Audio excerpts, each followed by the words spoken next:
y Instagram, porque no siempre la gente los ve como redes sociales. YouTube lo ve como un portal más, pero en realidad es una red social porque permite lo esencial de una red social, que es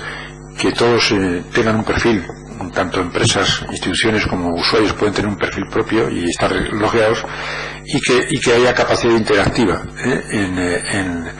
entre el emisor en este caso del vídeo, y el receptor o visionario o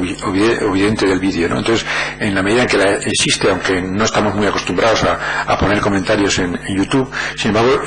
permiten una cierta también comunicación interactiva entre la institución y el usuario, ¿no? E Instagram, la cuarta red, de alguna manera, que ha logrado digamos una masiva penetración entre los públicos, ¿no? En cualquier caso, para la información puntual y tal, para mí sigue siendo Twitter la herramienta más poderosa en lo que es la comunicación institucional, porque no solamente permite emitir información, permite emitir segmentar mucho los públicos, es decir, ahí en el caso del Parlamento no, porque es una institución singular respecto a otras que tienen más contacto con el público, pero en el caso del Cabildo de Tenerife, por ejemplo, una institución que conozco, en el gobierno de Canarias, o otros gobiernos tienen, en el caso del Cabildo, hasta más de 30 perfiles. Por tanto, pueden segmentar la atención a los ciudadanos en función de intereses concretos. El usuario de TICSA, el usuario de los museos, el usuario de las carreteras, el usuario de los deportes. Es decir, puedes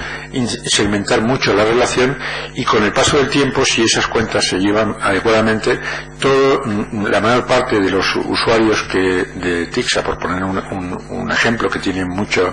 seguidores en Twitter, podrán estar informados de las novedades del servicio de transporte público de una manera muy escueta, muy rápida, instantánea, a través de las redes. Por eso hay gente que tiene una cierta aversión, que no es muy consumidora, ¿no? Que no es les parece que estar en redes sociales es casi siempre una pérdida de tiempo, porque lo asocian el WhatsApp también, quizás se me ha olvidado ahí, perdón, no siempre a veces hay excepciones que confirman la regla, lo asocia, digamos, a pérdida de tiempo, lo asocia a labores de ocio, a labores ya estás otra vez metido en el telefonillo, ¿no? Estos reproches que tantas veces se hacen, y sin embargo, como todo este tipo de herramientas, como dicen, tienen usos, digamos, muy interesantes y usos no tan interesantes, ¿no? Esto es generalmente como cualquier tecnología, y en este caso estamos hablando de nuevas tecnologías. El cuchillo es una analogía que se utiliza mucho, ¿no? El cuchillo fue una tecnología en su momento, se nos ha olvidado ya que fue una tecnología en sus inicios, que tenía la virtualidad de matar, o sea, de ser absolutamente dañina, absolutamente criminal, y la potencialidad de todos los días de cortarnos el pan y tantas cosas como se pueden hacer con un cuchillo, que son importantes, ¿no? Bueno, pues en este caso lo mismo, las nuevas tecnologías tienen la virtualidad de ser adictivas, de ser una pérdida de tiempo, de ser algo que no nos sirve para poco, y tienen la virtualidad de conectarnos con nuestros intereses informativos, en este caso si son intereses que tienen que ver con una institución, y permitirnos estar tan al loro, ¿no? Y permítame la expresión, de lo que pasa en esa institución, como los portavoces del Parlamento. Enterarnos de las cosas que el Parlamento hace o dice o quiere hacer al mismo tiempo, en el mismo segundo, porque Twitter es absolutamente instantáneo, ¿no? Y la otra gran posibilidad que tiene las redes como mecanismo de comunicación y de atención ciudadana es que también permiten una atención individualizada, que, como veremos más adelante, es una de las tendencias importantes de futuro. Todavía, si las redes han permitido una segmentación por grupos de interés, los amantes de los deportes, los usuarios del transporte público, los agricultores, los urbanistas, es decir, todo tipo de segmentación que podamos hacer de una audiencia, herramientas, como les digo, como esta, fundamentalmente Twitter, permiten segmentar a nivel individual. Es decir, yo quiero saber esto, y automáticamente, si el servicio es medianamente bueno, que en la hora o en las 2 horas siguientes tengas la respuesta. Es decir, tenga la transparencia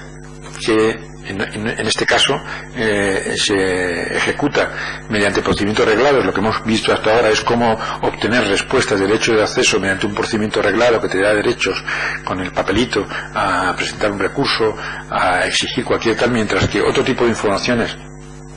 que el ciudadano quiere y no las necesita con ese rigor, con esa contundencia de un procedimiento administrativo, de repente las puede conseguir si a través de las redes sociales, si las redes sociales funcionan como deben funcionar, que es lo mismo que un call center, ¿no? En ese sentido, el que está, y eso sin embargo hay administraciones que les cuesta entenderlo, y por eso, si uno, no sé cuántos de ustedes tienen aquí cuenta en Twitter, pero si uno repasa digamos la presencia de las administraciones en las redes, encuentra que hay una gran variedad de usos, ¿no? Es decir, hay administraciones que realmente lo han creído y han creído que es una herramienta de relación con su audiencia, y otras que no. Entonces, como además, a diferencia de la transparencia, no hay ninguna obligación, es decir, en este país generalmente actuamos a golpe de ley. Por eso tenemos, el otro día oí en un congreso curiosamente de administración pública que hubo en La Laguna, si alguno de ustedes estuvo en Novagop, que había 200.000 normas en activo en España, es decir, contando decretos, es decir, y en este país nos hemos acostumbrado a lo que no está en una norma, no lo hacemos. Entonces, claro, evidentemente solamente en el caso de la comunicación por redes sociales lo hacen aquellas administraciones lideradas por gente, no siempre políticos, a veces por funcionarios, con clara mentalidad innovadora, con clara mentalidad de acercarse y de aproximarse lo más posible a su público, ¿no? Entonces, como les digo, Twitter es la que permite mejor no solamente el segmentar los públicos, o sea, una publicidad activa en este caso, por seguir con los términos que están manejando en este curso, sino también una publicidad pasiva en el sentido de responder a cualquier pregunta. Que ustedes dirán, bueno, hay que con Twitter 140 caracteres, ¿qué servicio podemos hacer con titulares? Porque prácticamente 140 caracteres son titulares. Bueno, pues a la gente se le olvida que de repente en 140 cabe un enlace a la Biblia. Y que el servicio, evidentemente, en la medida que se optimiza, es, digamos, no ya enlazando a la Biblia, porque dice, mire usted, ¿dónde está? Mire, y lo enlazamos yo le llamo también la Biblia, el librito este azul, que a veces también le llaman el libro gordo de Petete con la legislación canaria, ¿no? Se puede, de alguna manera, hacer ese uso de la comunicación a través de las redes de una forma aceptable, que es, búsquelo usted en el libro gordo de Petete, en el libro azul del gobierno, o se puede hacer de una forma óptima, que es enlazando directamente a la norma y, si me apuran, al artículo, que se puede, o sea, si uno tiene unas mínimas habilidades, se puede ir al artículo,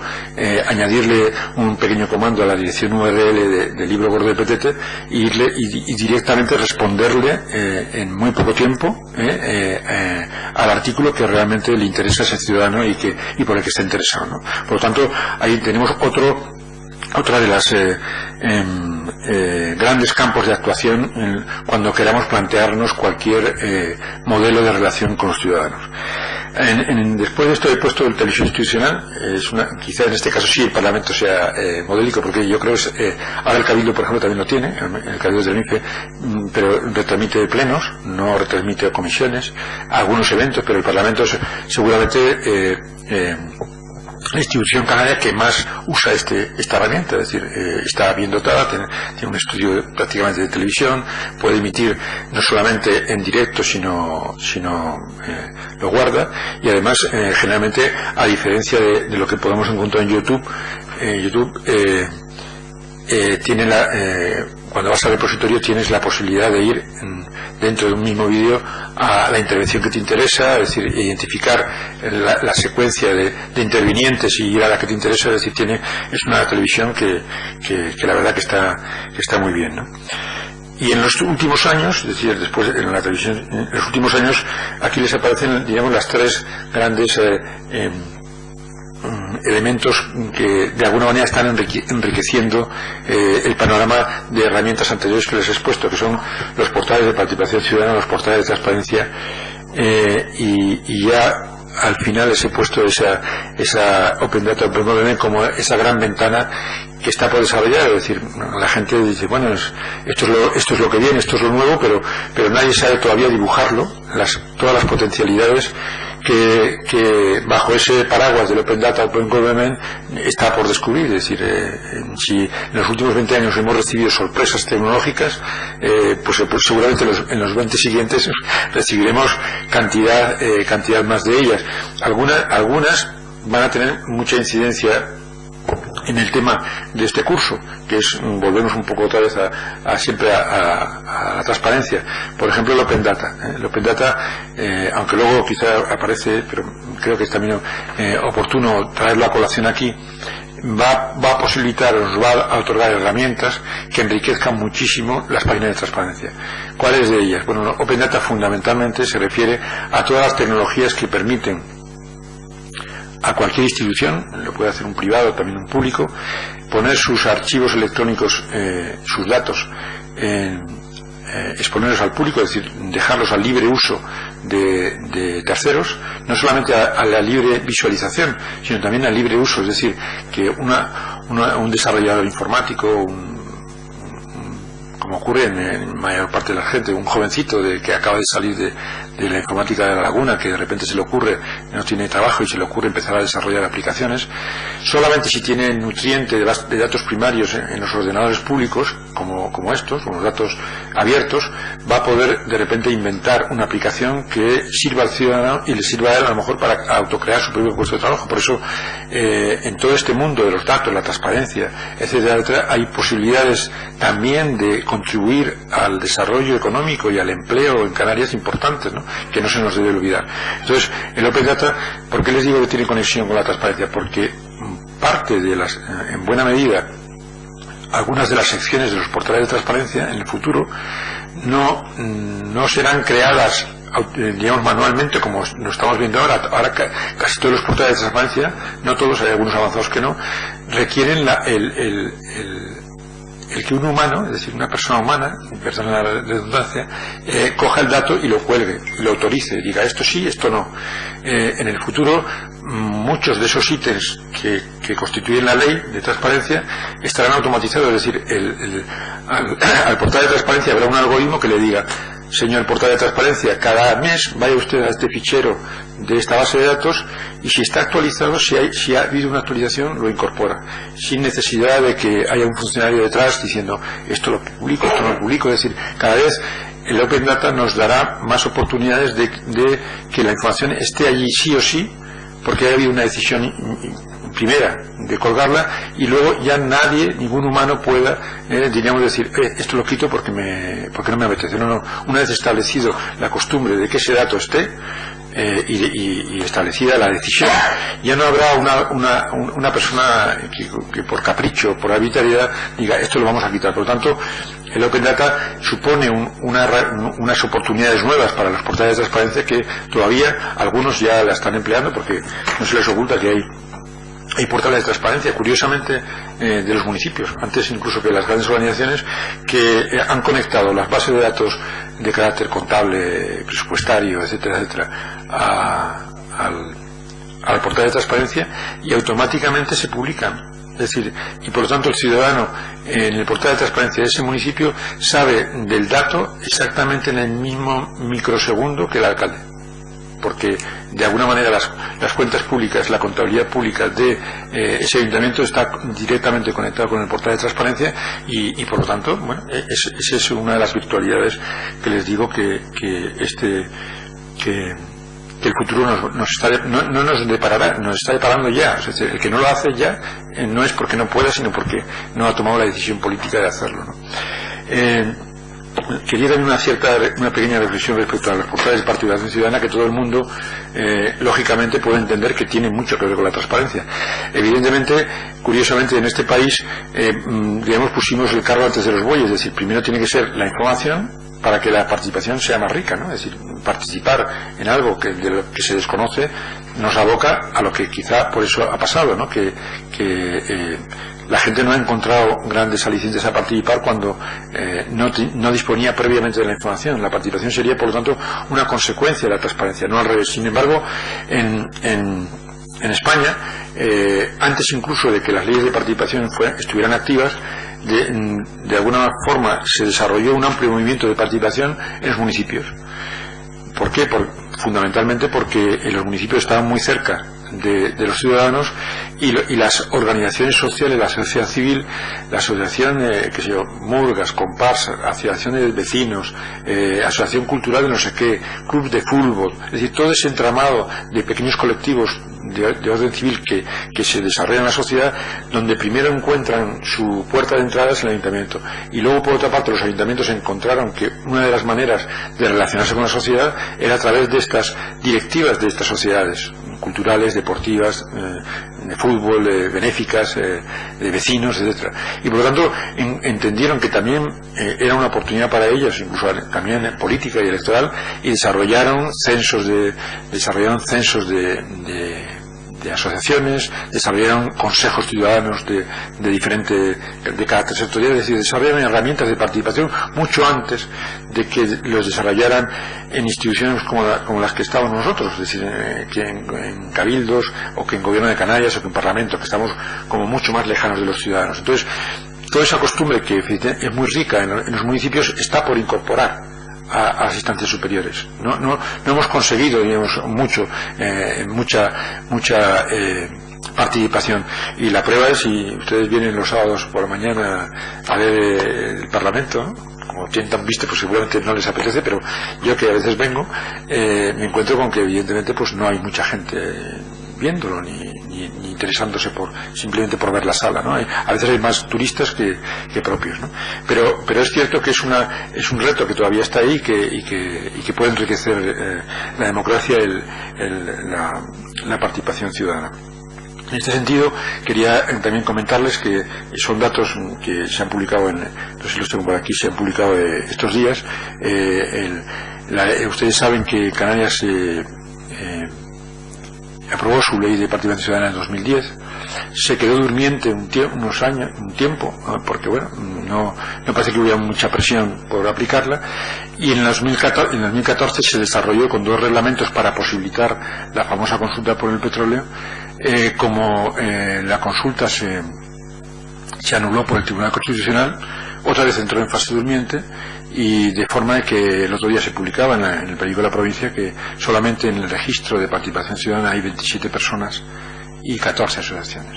Por lo que les decía, seguramente cualquier ayuntamiento de Canarias tiene más asociaciones registradas, porque realmente hay consejos municipales que se reúnen cada 3 meses, que realmente les interesa estar, porque les interesa a todos los equipos de fútbol o de baloncesto o de hockey o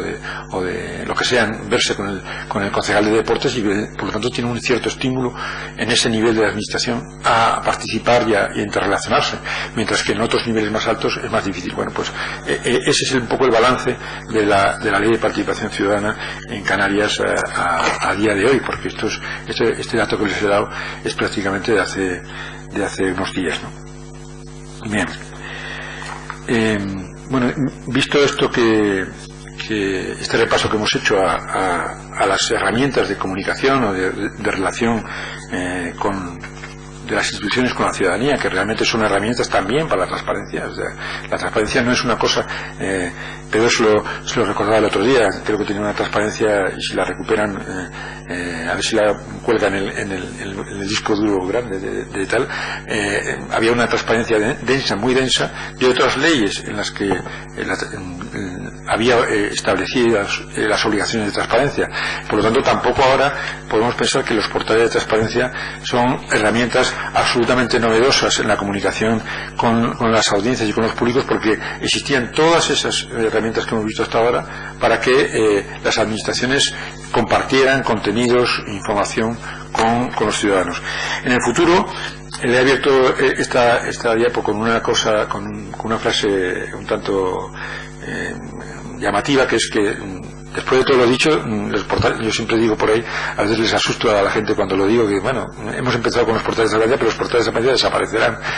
y desaparecerán porque, como digo en la segunda parte en esa segunda frase, los portales de transparencia serán los mapas de la web. Es decir, no tiene mucho sentido tener webs como las que hemos tenido hasta ahora, y luego por otra parte, ahora que tenemos leyes de transparencia, abrimos portales de transparencia. No, los portales de transparencia, todas esas obligaciones de las que José María les hablaba el otro día, de contenidos a publicar en la web, de alguna manera se incorporarán a la web normal, y por lo tanto cuando veamos una sección de transparencia, en realidad lo que nos encontraremos en el futuro será con un mapa detallado de dónde encontrar los datos que dicen las leyes, que ya, como ustedes saben, y tienen aquí el librito, no el de Bordepetete, sino del artículo, como les decía José María la del 33 del 17 al 33, los datos, más otras cosas que se les ocurran, porque no olviden nunca que esos son los mínimos. Es decir, nadie le prohíben, a nadie le van a prohibir publicar más cosas, siempre que respete, claro está, como en este caso el limitante, que es Pedro le repiten los 10, 12 límites al derecho de acceso, como pueden ser los datos personales, que son fundamentalmente los que más freno van a operar en la publicación en régimen de publicidad activa, ¿no? En el régimen de portales de transparencia, que eso sí va a obligar a muchas cosas que queramos publicar, de repente, si lo hacemos, tener que hacer un trabajo previo, a veces puede ser arduo, de anonimizarlo, es decir, de eliminar datos personales, que son los que están más protegidos, ¿no? Yo siempre recuerdo en estos casos que nos queda un gran camino de recorrer en este sentido, porque la cultura de la protección de datos en España tiene 20 años. Nuestras leyes de protección de datos tienen 20 años más que los de transparencia, y por lo tanto hay en el ADN de la administración, y no solamente en el ADN de la administración, sino también en las poderosas brazos de la Agencia de Protección de Datos, mucha más capacidad de argumentativa, de control jurídico, de insistencia, a veces de multas. La Agencia de Protección de Datos tiene más herramientas coercitivas, por no decir sancionadoras, por no decir de cualquier tipo, para imponer, para vigilar y para controlar a las administraciones, que la ley de transparencia. El Consejo Estatal prácticamente no tiene capacidad sancionadora, no le atribuye ninguna capacidad sancionadora, y como Pedro les explicó el otro día, las capacidades sancionadoras de la ley canaria también son limitadas, en la medida en que solamente le atribuyen al comisionado, y no voy a volver a repetir, pero sí voy a remarcarlo y a concentrarlo, capacidades fundamentalmente de instar a otras administraciones a que activen el procedimiento sancionador cuando detecten que alguien es manifiestamente opaco, o alguien es manifiestamente obstruccionista al derecho a la información, ¿no? Entonces, ahí se quedan las capacidades. Por lo tanto,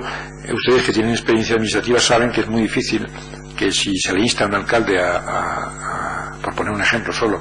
a que abra un procedimiento sancionador a un concejal, que además es del equipo de gobierno, ese procedimiento llegue a alguna parte, a no ser que sea manifiestamente obstructivo, a no ser que sea manifiestamente escandaloso. Pero poquito a poco se andan los caminos, y poquito a poco, en la medida en que no el comisionado de la transparencia en general vaya creciendo la conciencia social de que este es un bien público que merece la pena ser protegido, creo que ese tipo de comportamientos irán un poco desapareciendo, ¿no? Como les decía antes, hay algunas ideas que ya creo que las he expresado antes, pero que conviene recordar. Yo creo que aunque no sientan todavía los aparatos administrativos una presión importante para que mejoren sus sistemas tanto de transparencia, publicidad activa, como de publicidad pasiva, acceso a la información, la dinámica de los acontecimientos nos llevará a que, como indico ahí, la evaluación continua va a generar una competencia creciente de las administraciones para no quedar rezagadas en transparencia. Y cuando me refiero a la evaluación continua, no solamente a la que en el caso de Canarias puede hacer el comisionado de la transparencia, sino, por ejemplo, incluso otras instancias de auditoría de información que existen a nivel nacional, van a estar constantemente monitorizando. Y aunque el comisionado de transparencia, por ponerles un ejemplo, no monitorice porque no puede, por ley, al Parlamento. Sin embargo, el Parlamento sí se va a sentir auditado por Transparencia Internacional, por otras auditoras de información, que le va a poner en competencia con otros parlamentos. Por lo tanto, a final de año o el año que viene, seguramente ahora no está en marcha ninguna auditoría, pero a final del año que viene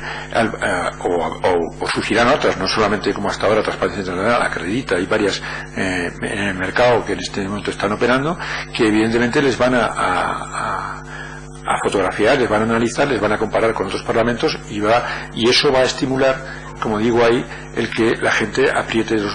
digamos, se conciencie más y trate de estar por lo menos al nivel de los demás, ¿no?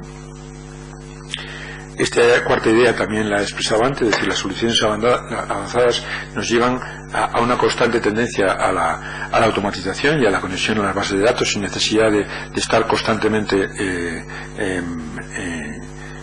subiendo manualmente los datos al portal. Luego apunto ahí también que la mayor digitalización de los archivos documentales conducirá también a una mayor eficiencia en este campo, que nunca se podrá lograr si no se logra la mayor digitalización por motivos obvios. Es decir, si con los escasos plazos que la ley da para contestar a los ciudadanos, encima hay que dedicar a un funcionario a que se pase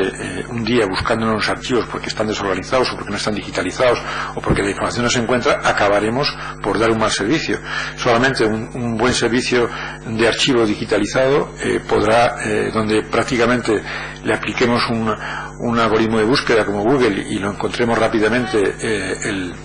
la información, pues nos permitirá responder en tiempo y forma a la demanda de los ciudadanos, teniendo en cuenta que también, como decía también el otro día Pedro, las leyes no solamente antes, concretamente por ejemplo el Parlamento Europeo, como tiene unas leyes de transparencia más viejas que estas, lo que les obliga es a entregar los documentos que existan. No hay obligación todavía de entregar información reelaborada, es decir, hay obligación de entregar documentos, no información. Aquí la ley obliga a entregar información, es decir, a veces reelaboración o refundición de contenidos que están en varios documentos. Por lo tanto, para eso, si no hay unas buenas capacidades de recuperación de la información del archivo, es muy difícil poderlo llevar a cabo en tiempo y forma. Y por lo tanto, en ese sentido, creo que va a impulsar una mayor modernización de los archivos, por esa fundamental razón. Antes, los archivos, como prácticamente nadie de la actual generación de trabajadores, o muy raras personas, iban a consultar algo porque no se quedaban más bien para la historia, se quedaban más bien para los investigadores, para las historias del futuro, pues la atención que recibían era menos o menor, porque no iban a tener un consumo o una demanda de uso como la que las nuevas tecnologías permiten. Es decir, antes los archivos, e incluso legalmente,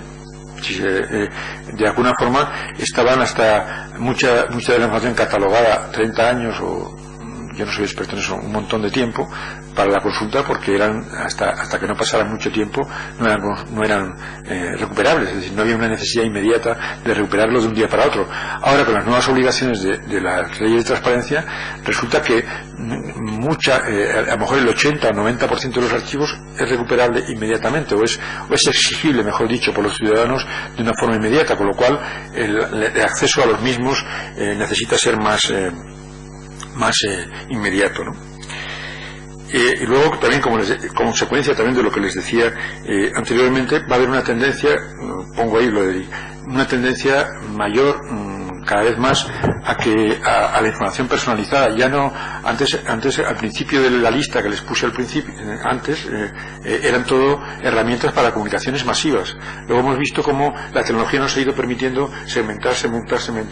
y ahora prácticamente con no excesivamente esfuerzo va a ser posible el segmentar hasta la unidad. Porque imagínense que un ciudadano se organiza un sistema de RSS o otros sistemas tecnológicos que seguramente aparecerán en el futuro y que nos aliviarán más todavía, se da de alta para recibir cuando el Parlamento apruebe algo que tenga que ver con la protección de los animales.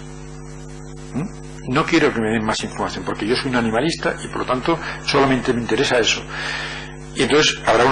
seguro que habrá una tecnología para que ese señor que se apunte a recibir eso, aunque solamente hay años que el Parlamento no dice nada de los animales.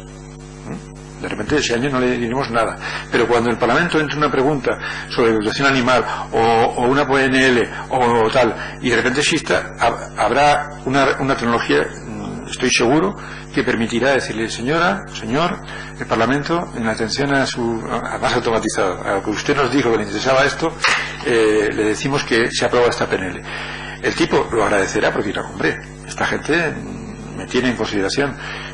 y el Parlamento estará cumpliendo al máximo su obligación de informar, que es decir, a aquel que me ha dicho que quiere saber algo, yo, aprovechando de las tecnologías, se lo digo, ¿no? Yo creo que les rogaría, antes al principio les he dicho que me preguntaran, ya veo que no he tenido ningún éxito,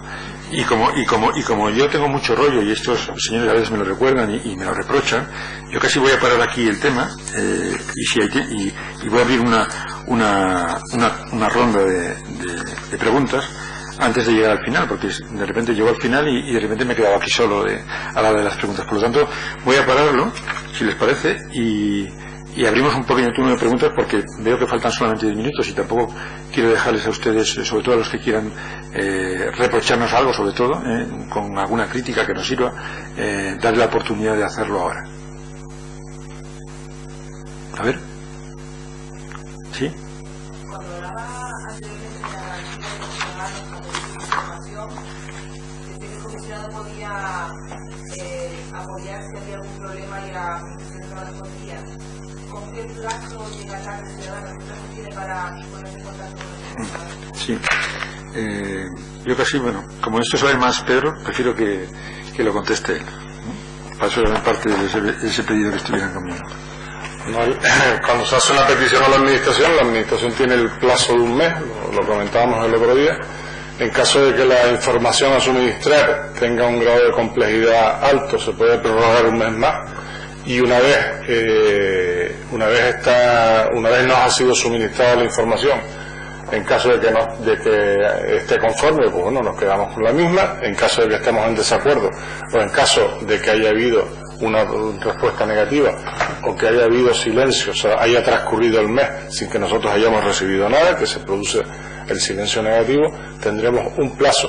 de otro mes para reclamar al comisionado. Es lo que él comentó, de que a mucha gente se le suele escapar los plazos, porque estamos acostumbrados a que los tiempos de espera con la administración sean mayores que los de un mes. Y por una parte, también el otro día comentaba que puede ser, en determinados tipos de información, enormemente presionante tener que contestar un mes a peticiones voluminosas, ya no masivas, como también han aparecido ya, por lo menos al gobierno le han aparecido peticiones totalmente desmesuradas, que abarcan a todas las consejerías y a todos los departamentos, y peticiones que en todo caso pues obligan eso a reunir, sobre todo cuando no estamos preparados. A lo mejor una petición de hoy podemos tardar 2 meses en montarla, y a lo mejor ya cuando estemos preparados y tengamos todos los sistemas de tratamiento de documentos y las cosas se vayan integrando una a una, pues es algo que contestaremos a lo mejor en 10 minutos dentro de 5 años, pero ahora mismo el tema nos coge un poco fuera de orden. ¿Vale? Bien. ¿Más? ¿Sí?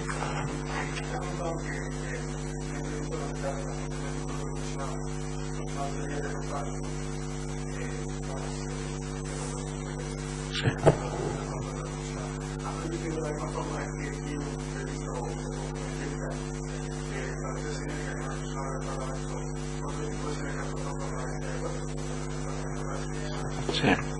Bien, te voy a repetir la pregunta, como esto está grabando y no siempre los que siguen por la televisión o puedan seguirlo en el futuro lo dicen. Ha preguntado si además de la auditoría, digamos, por llamar de alguna manera, sobre los portales de transparencia que corresponde al comisionado, se va, digamos, a tratar de obtener alguna colaboración o sinergias con otras auditorías de otro orden que otros órganos dependientes del Parlamento, como fundamentalmente la Audiencia de Cuentas, en menor medida el Consejo Consultivo, porque también hace auditoría de legalidad, pero no de esa forma sistemática. Nosotros estamos, curiosamente, digamos, en proceso de de alcanzar un acuerdo, hemos hablado con la Audiencia de Cuentas para esto que estás indicando, ¿no? Porque es cierto que buena parte de la actividad de la Audiencia de Cuentas es susceptible de ser integrada en portales de transparencia, a ver si lo digo, y de forma de que sea más rica para el ciudadano. Más rica en el sentido de que el ciudadano pueda comparar, porque el ciudadano cuando vaya al portal de transparencia, pongan ustedes cualquier ayuntamiento, que es el más comparable, o cualquier cabildo, y vea los datos de su ejecución presupuestaria o de sus gastos en deportes o sus gastos en tal, para poder hacer una comparación con otros ayuntamientos requerirá la complejidad de abrir varias pantallas, encontrar el mismo dato, decir, hombre, encontrar un ayuntamiento semejante, cuando en realidad la tecnología lo que nos permite es comparar los datos, ese dato de gasto en deportes de todos los ayuntamientos, sacar ratios de inversión por habitante o de gasto por habitante, es decir, sacar ratios realmente ricos que nos permitan valorar el esfuerzo de una administración en una determinada materia. Cosa que si, como él dice, solamente vamos a un portal de transparencia, vamos a ver el dato bruto, pero no vamos a ver en su contexto, ¿no? Entonces, en ese sentido sí que hemos sugerido a la Audiencia de Cuentas que, y esperamos trabajar con ellos en ese campo, puedan de alguna manera colaborar en esta tarea de que la transparencia económico-financiera de las instituciones canarias pueda visualizarse de alguna manera en portales o en espacios web únicos, ¿no? Y que además como consecuencia de las reformas de estos últimos años hay una obligación por parte de las instituciones públicas de aportar esa información casi con carácter trimestral, ¿no, José María?, a Hacienda automáticamente, y esos datos son públicos. Lo que se trata es fundamentalmente de organizarlos, es decir, de otorgarles una presentación comprensiva hacia el ciudadano para que realmente la transparencia en ese camino que usted apuntaba pues sea eficiente. Vamos a ver si lo conseguimos. También es cierto que, siendo una cosa que ya le digo, lo hemos trabajado ya con ellos, es una cosa que no secundaria en el sentido de que no es importante, sino secundaria en el sentido de que con los medios que tenemos, que somos nosotros, tenemos fundamentalmente, inicialmente, que preocuparnos de que al menos en el primer trimestre del año que viene todos los públicos tengan su portal activado y ese pueda ser un elemento de calidad que podamos ir exigiéndoles más adelante, ¿no? ¿Más?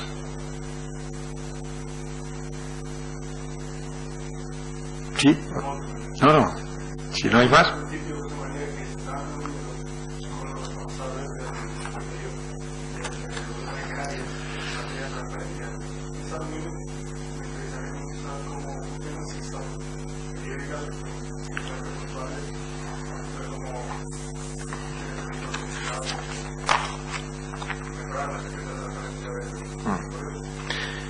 Bueno,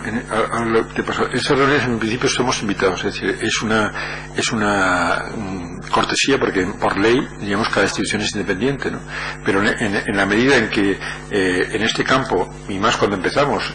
todos sabíamos cero, es decir, esto es tan nuevo que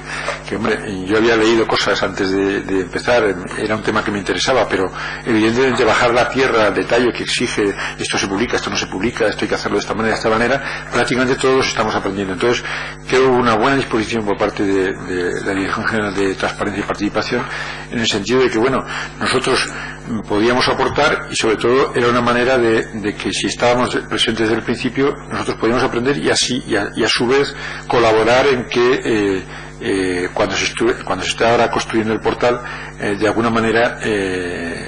colaborar a que el resultado final fuera lo mejor posible, ¿no? A veces aportando experiencias que hacen en otros sitios, etcétera. Entonces ha sido más una especie de cortesía que ha tenido la Dirección General de que invitarnos semanalmente a esa asistencia, pero evidentemente que es un modelo bueno para. Ojalá se pudiera hacer algo parecido y extensivo, seguramente en el futuro, ¿no? Con cabildos y con la PECAN y con ayuntamientos, porque realmente eso lo que nos llevará es a configurar un auténtico sistema canario de la transparencia. Es decir, ahora hay una ley, hay un comisionado, pero no hay obligaciones de interrelación entre las partes, y yo creo que ese es un camino en el futuro a desarrollar. Y sobre el contenido de esas sesiones te puede informar más José María, que es el que asiste, ¿no? Habitualmente. Sí, vamos a ver. La coordinación de la transparencia en el Gobierno de Canarias está en la Dirección General de Transparencia,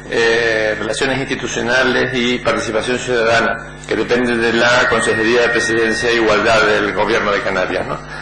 Bien, dentro de la Dirección General, como coordinadora, hay establecidos dos grupos de trabajo. Por un lado están el grupo de trabajo de las unidades responsables de información pública, que es el artículo que son creadas por el artículo 10 de la Ley de Transparencia Canaria, que en cada consejería y en determinados organismos autónomos importantes del gobierno, hay unas unidades responsables de información. Eso es un grupo de trabajo que se coordina en lo que se refiere a las respuestas y las contestaciones que se le van a dar a los ciudadanos. Y por otro lado está el grupo del portal, que es al que estamos asistiendo nosotros, que es un grupo constituido en marzo del año 2013, antes de la creación de la propia, ¿verdad? Antes de la entrada en vigor de la ley, que fue en el año siguiente, y ese grupo es el que coordina los contenidos del portal de transparencia.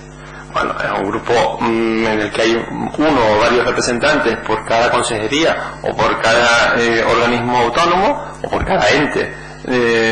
vinculado a la consejería, y ahí se van fijando los contenidos. Cada una de esas personas se responsabiliza de determinados contenidos, de cada ítem de la ley, bueno, pues lo va asumiendo cada uno. Y ahí se llevan los temas importantes, los temas candentes, el que hablábamos de los altos cargos, determinadas consultas masivas, como mencionaba antes Pedro Pacheca, que tienen una especial complejidad. En ese foro, en ese marco intercolaborativo, se toman esas decisiones. Las reuniones son todos los jueves, de 10 a 12 de la mañana, en un aula en una sala de telepresencia, entre Las Palmas y Tenerife, simultáneamente. Y ahí, bueno, pues se van tomando este tipo de decisiones, y además existe una red colaborativa, un Redmind de estos, que un portal de trabajo en el que cada uno va haciendo sus aportaciones y los demás van participando en eso. Y bueno, básicamente es eso, o sea, no es un grupo formal constituido por ley ni nada, sino un grupo básicamente de colaboración y de trabajo, al que, insisto, como dijo antes el comisionado, nosotros vamos como invitados, no como miembros natos de ese grupo de trabajo. Bien. ¿Más preguntas? Ustedes al principio dijo que las expectativas sobre la transparencia, más que evitar la corrupción, favorecerá la eficiencia. ¿No es un poco contradictorio decir? No. Tenemos la transparencia para tanta corrupción que hay. Más que evitarla. Sí. Bien, la compañera pregunta si la afirmación anterior, porque no se habrá oído en el vídeo, en el sentido de que la corrupción más que evitar, la transparencia más que evitar la anticorrupción facilitará la eficiencia, si no es contradictorio. Yo no he dicho que la transparencia vaya a ser negativa o no vaya a ser útil contra la corrupción. He dicho que va a ser mucho más útil a favor de la eficiencia. Es decir, evidentemente que tendrá sus efectos, pero también he advertido que aquel que piense que por la aplicación de la ley de transparencia se van a resolver los problemas de corrupción,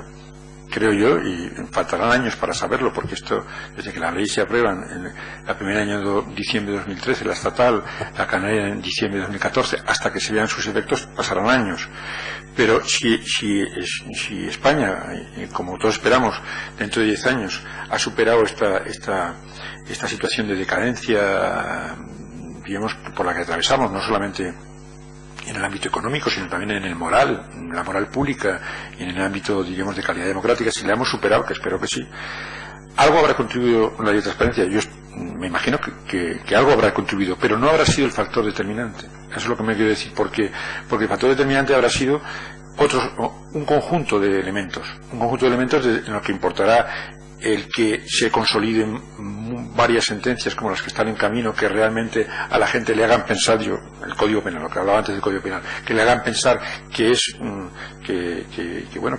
que no se puede hacer ese tipo de comportamientos de una forma gratuita, porque tiene sus consecuencias, en el sentido de que este país las nuevas generaciones adquieran más mentalidad sobre eso, y en el sentido también de que la transparencia contribuya, de que cambien las leyes de algunas leyes importantes para que eso no ocurra, como es todo lo que tiene que ver con el acceso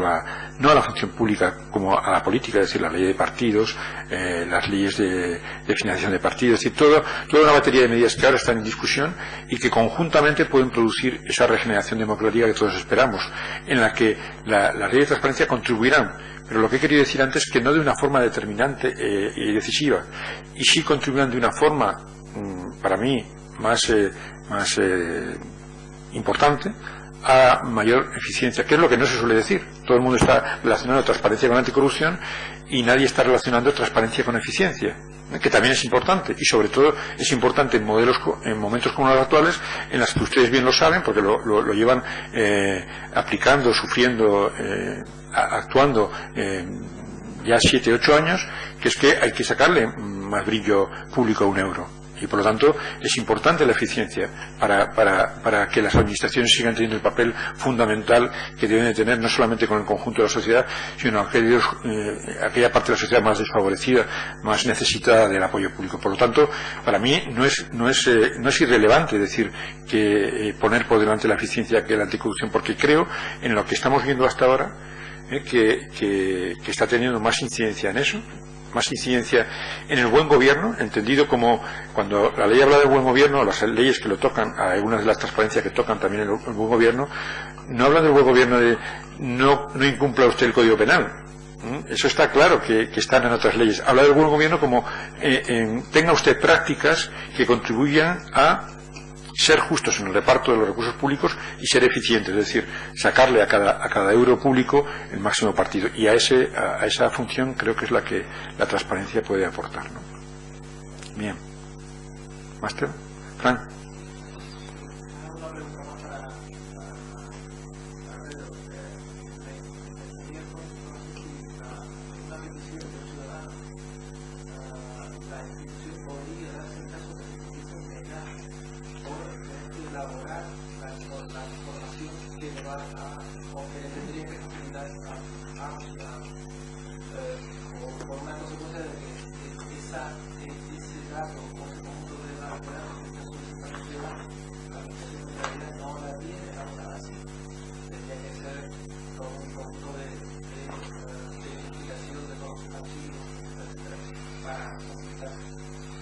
¿Puedo repetir la pregunta primero?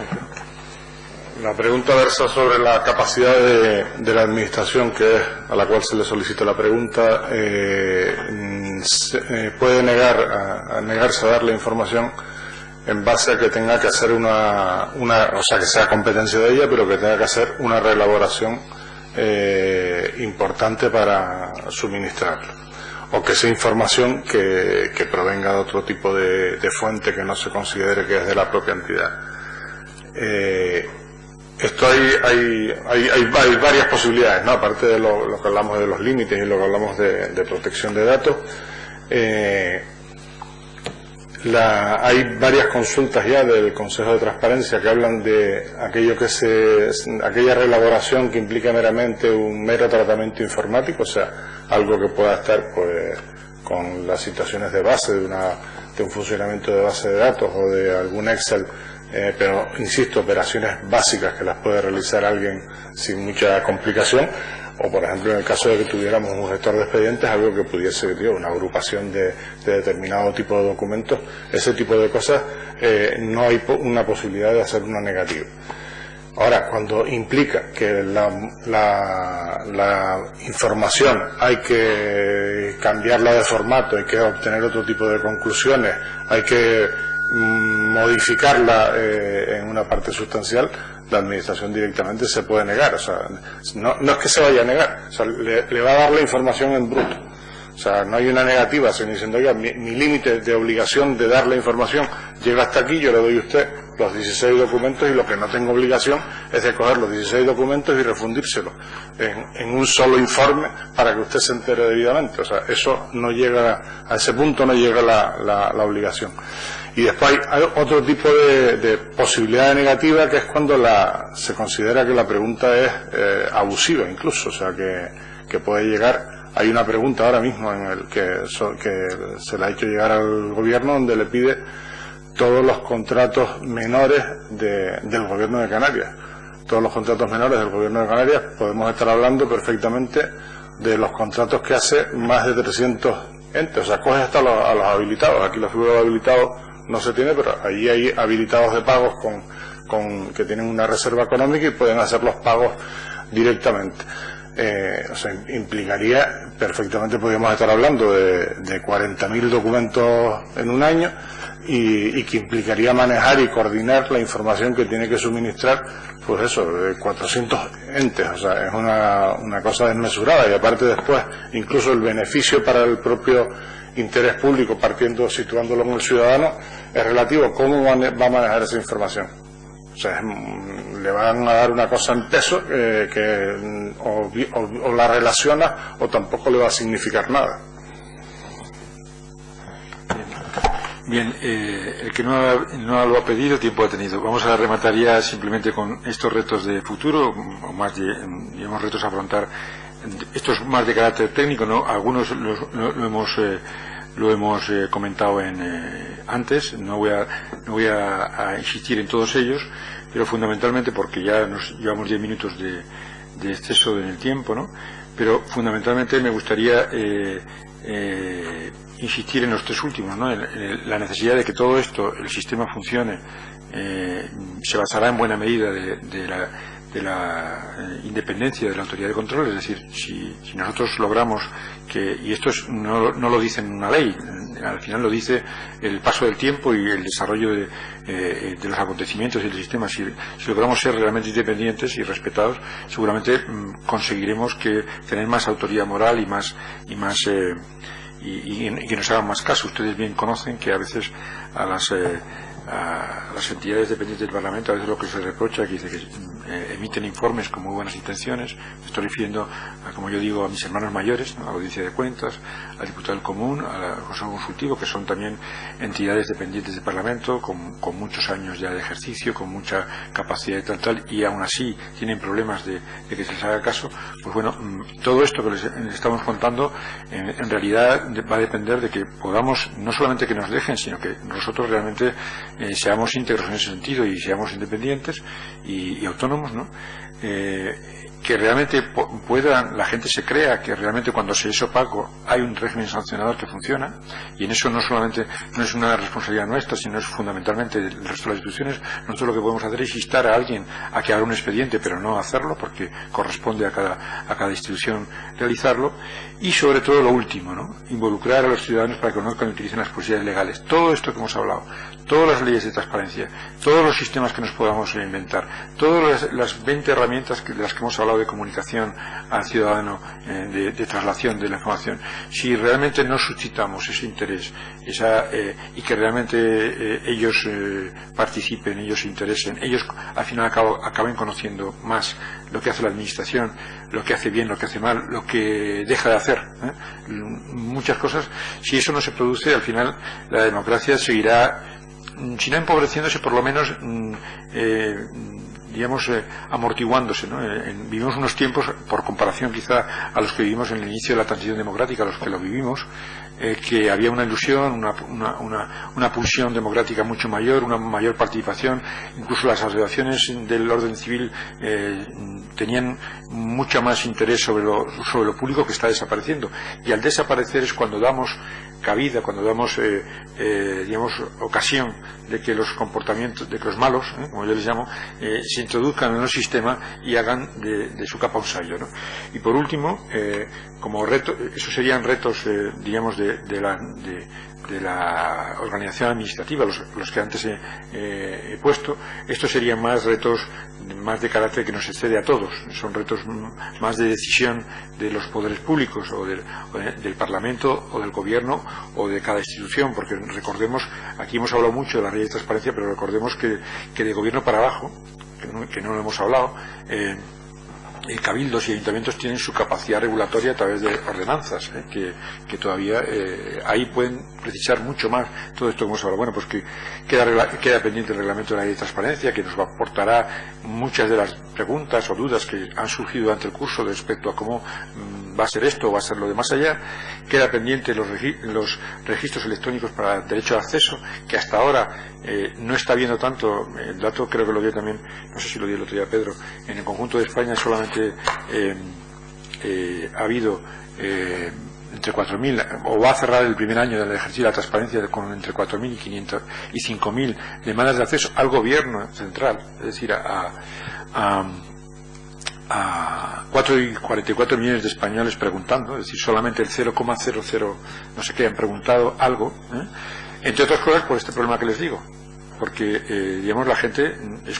no está ya acostumbrada a ir a un registro de papel, ni siquiera aunque lo pueda hacer en el ayuntamiento, le puede preguntar al Ministerio de Industria por su ayuntamiento, pero no está acostumbrada, no hay esa cultura de la pregunta, y por lo tanto mientras no se lo pongamos fácil mediante un registro electrónico, y encima de ese registro electrónico no le otorguemos diferentes posibilidades de acreditación electrónica, no solamente certificado, clave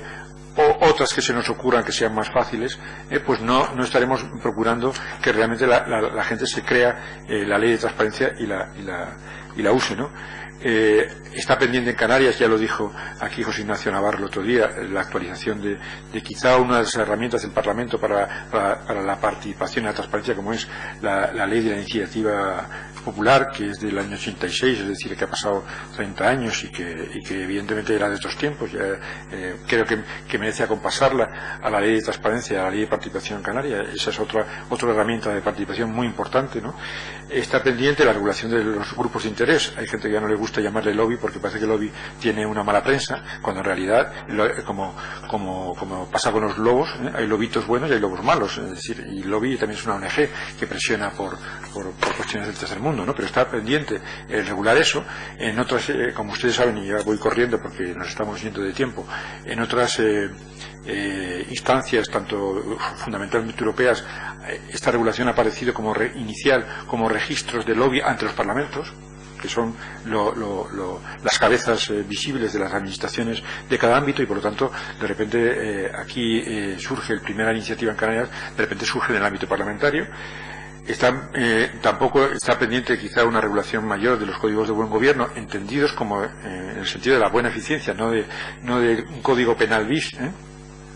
y está pendiente sobre todo el rodaje del sistema en el que ustedes, no solamente como funcionarios, sino como funcionarios que demuestran un interés por este tema, porque están aquí, pues nos ayuden. Y sobre todo, yo también me gustaría aprovechar para decirlo, no olviden cuando salgan de aquí que aparte de funcionarios son ciudadanos y que pueden ejercer el derecho a la transparencia, que pueden preguntar al ayuntamiento, que pueden preguntar al Parlamento, ¿por qué no? O sea, al Parlamento no le limita, o sea, no hay ninguna norma que diga usted no puede preguntar en el sitio en el que trabaja, es decir, que además de la gorra de funcionarios se crean la gorra de ciudadanos y que ejerciten por favor el derecho a la transparencia, y que si no les contestan ejerciten el derecho de acceso al comisionado siempre, lo repito, en el plazo de un mes siguiente, porque si no, no podemos hacer nada. Muchas gracias.